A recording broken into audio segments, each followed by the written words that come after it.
If you are a local junk removal company and you're struggling to get results coming from Google Ads, I'm going to show you a strategy that you can implement in order to potentially improve the performance from your Google Ads campaigns. If you're new here, my name is Michelle. I'm the founder of Level 28 Media, and I help local service-based businesses generate leads from Google Ads. So if you're interested in an audit or managed services and you're spending at least $2,000 a month, check out the link below and I'd be more than happy to have a discussion with you. Now let's go ahead and take you through junk removal and my personal experience with junk removal and the strategy that I'm going to be laying out and be as transparent as possible when it comes to setting up your Google Ads campaigns for success. Now, my experience with junk removal is that it's not easy at all. I've run campaigns for lawyers, I've run campaigns for accountants, and I'd actually say that junk removal is by far one of the more difficult campaigns to set up because of the way that Google is matching to user searching on Google. Specifically using phrase and broad match. I'm going to talk about that a little bit more in a little bit, but if you are newer to Google Ads as a junk removal company, you are going to be going through a lot of budget in order to then figure out how to make sure that you're not wasting your money in the wrong places, because Google wants to spend your money wherever, whenever, for whatever search, but the nuances of the searches are very different. And I'll talk about that in more detail, but I want to say that junk removal is not easy to succeed with on Google Ads, and it's not going to work in every single industry, and it might not work in yours, but if you can use this strategy, you might be able to see a better return on your investment, because these are things that I've learned through the time that I've been running junk removal Google Ads campaigns. So the first thing that I want to take you through is, who's your audience? Who are you serving? And of course, you're going to know your audience better than me, but from the junk removal companies that I've worked with, most of the time we're targeting homeowners, people that are a little bit older, not super old. I'd probably say like 30 plus years old. And then for the residential side of things, and then on top of that, business owners, construction workers, anyone that values the labor associated with the service. Because a lot of people, they think that junk removal is just picking up one sofa, and they think that it should be done nearly for free. And if you're watching this video, you're probably nodding your head because you've gotten phone calls from people saying, I just want you to pick up my old 30-year-old couch. Why are you charging me $150 just to pick up my old couch that's worth nothing? I'd rather just dump it somewhere instead of you picking it up from my curbside. And the reality of it is there's not a lot of people that will value it. So you really need to understand there's not a huge understanding of this type of service when it comes to junk removal, that you're not just picking up their junk, that you're taking it to a place to go dispose of it, and it's going to cost money. There's money associated with the labor, there's money associated with the dumping. That's just the nature of this business. And if people don't understand that, those are not your ideal clients or customers, because the people that do are the ones that truly understand and value the physical labor involved with this specific service, and that there is a cost to actually getting rid of this item. If you are a junk removal company, you probably offer these services or something similar: residential junk removal, commercial junk removal, appliance removal, clean outs, construction debris removal, furniture removal, hot tub removal, light demolition, yard waste removal.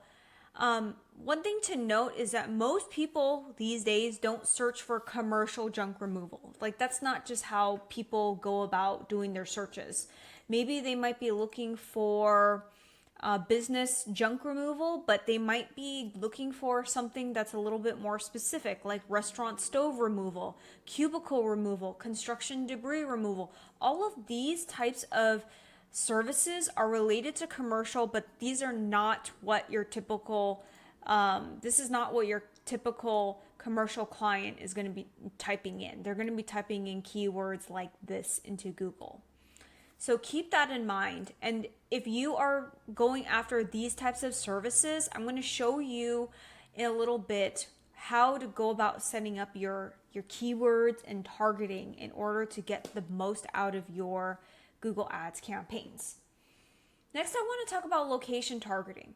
You can target by county, city, zip, radius, depending on how large of a surface area you can actually serve.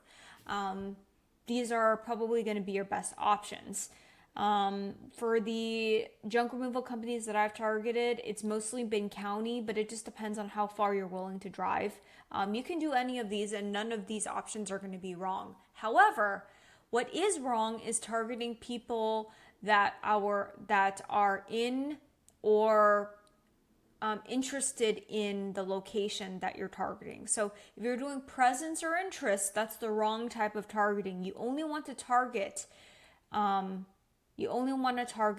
presence or people in or frequently in your targeted location. I'm going to go ahead and highlight this because this is so important, and this is the probably number one reason why you're getting people that are potentially in a county that might not even be interested, or not that they're not interested, that they're in a county, but then they might be interested in junk removal, but they're not in a county that you serve. So make sure that you're selecting this specific location targeting setting within Google Ads, or you're going to be wasting a lot of budget.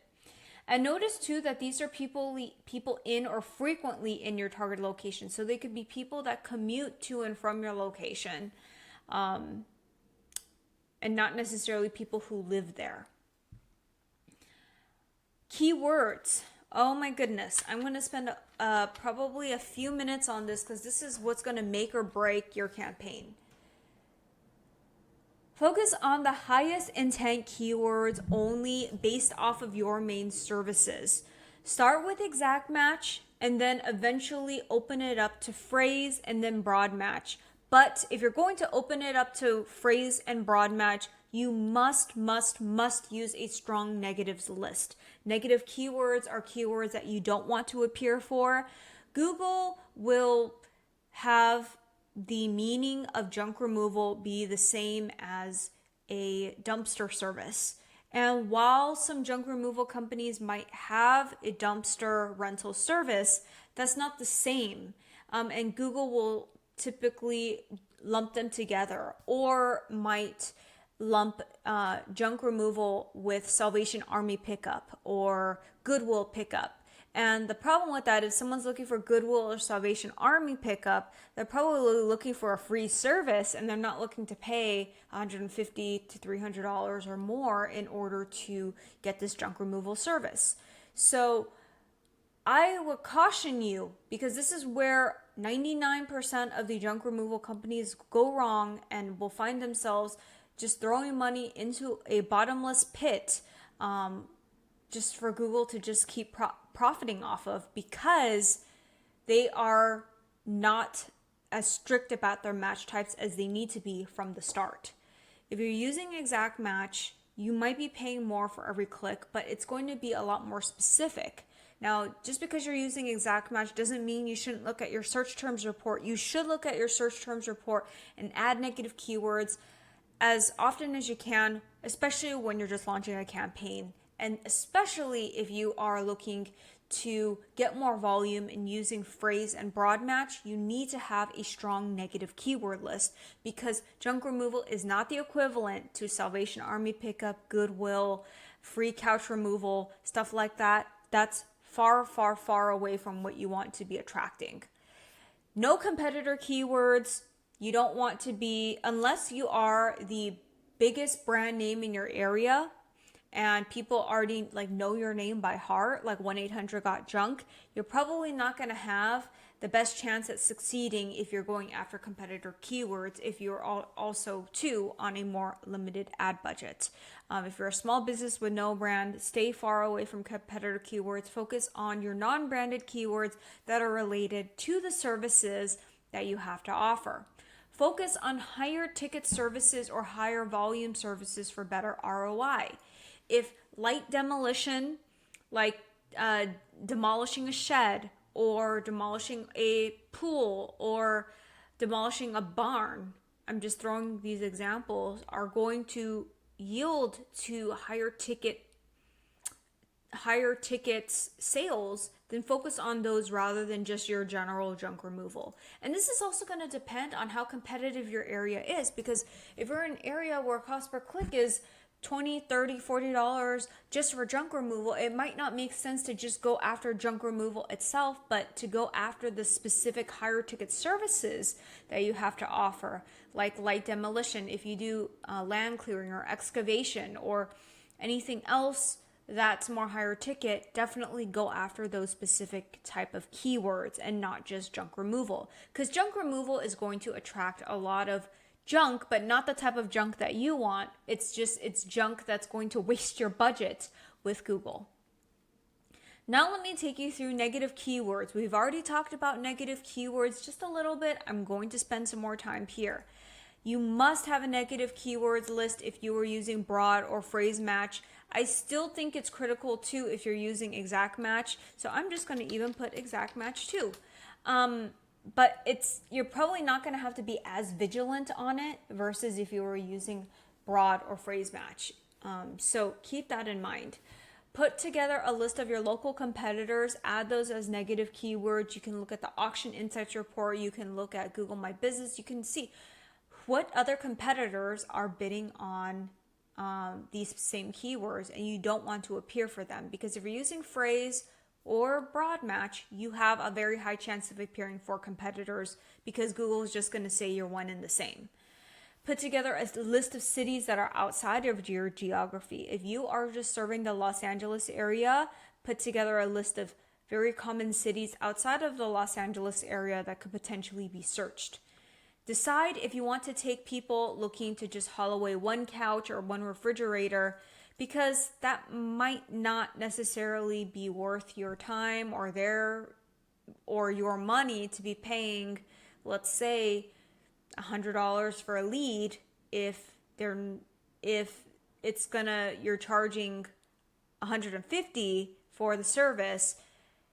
The cost of the labor is going to make you potentially lose money because of the gas and the wages that you have to pay your staff. So is it important to identify within your search terms report, if this is even something that you want to prioritize or even focus on? Because there's going to be a lot of people looking to just haul away one couch or one refrigerator, and if that's not really that high ticket of a service for you, it might not even be worth it, because of how competitive and expensive it can be in this area. Apply your negative keyword list to the campaign level, and here is just a sample list of negative keywords to include: city bulk pickup, where can I take, etc. So hopefully that gives you a good starting point with the negative keywords. Now let's take you through the ads. Responsive search ads. You must mention your UVPs. Stay away from call ads, because call ads are eventually going to be going away. Yes, your goal is going to be driving phone calls and form submissions, mostly phone calls, but you can get the same type of results coming from call assets on responsive search ads, and even better results, using responsive search ads. Mention your unique value propositions. What sets you apart from your competitors? You can put your pricing in order to pre-qualify users. So if your minimum is $150 and people are not okay with spending that, then you can say prices starting at $150. If someone's not okay with spending that for your services, then they are not a qualified customer and not even worth paying for that specific click, especially if clicks are very expensive in your area. Do you have any offers that you're offering that might be different from your competitors? And then you can also put together a location modifier to identify as local. So you could say something like junk removal in Orlando, junk removal in Los Angeles, junk removal in Orange County. The location modifier is something that you could set up within Google Ads. If you have any questions on that, drop a comment below and I'd be more than happy to put a video together on how you can set up location modifiers within your ads so you don't have to type in every single city that you target. Another thing that you'd want to include on your ads is relevant assets, business name, logo, image, site link, callout, structure, snippets, and promotion assets if that's applicable. And then bid strategy. Max clicks until you achieve at least 20 conversions and then switch to max conversions with a target CPA. Your target cost per acquisition is going to depend on what you were able to achieve previously while you were on max clicks. So keep that in mind. I'm not going to be able to tell you what to set it to right now, but you're going to have to let the data speak to you and make the adjustments based off of what's actually happening within your Google Ads account. Set bids limits as necessary, so you could limit Google on how high it can bid, but be aware that this can negatively impact your volume. And then second to last thing that I wanted to touch on is time needed to see results. I get local service companies reaching out asking, well, how long does it take to see results?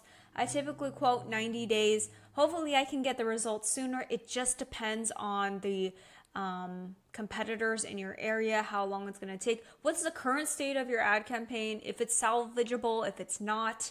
But most of the time when I'm starting out net new with a brand new campaign, it's about 90 days to really see this through, to see if this is something that is worth continuing and if we're able to achieve a strong ROI to continue going. So the last thing that I wanted to touch on, I didn't put in here, but realize it's critical too, is that you need to have dedicated landing pages. Do not send traffic to a website with a bunch of links everywhere. Definitely have dedicated landing pages where your goal is to get people to call you, to submit a form, mention all your unique value propositions, your offers, your testimonials, maybe even videos, a company story, and just build as much trust as you can. If you would like to see a video on junk removal landing pages, I'm happy to share a winning landing page strategy that I personally use. I can certainly create another video on that. But let me know below if you're interested in that. I'm happy to put that together. And if you found this video helpful, would love if you could let me know what was your biggest takeaway. I'll also drop this link in the description below for you to check out and maybe even download and make sure that you're implementing these, strategies on your campaigns, and follow up if you're still struggling or would like some assistance. I'm more than happy to help. You can contact me in the description below, and please like this video if you found it helpful and subscribe, and I'll see you guys in the next one.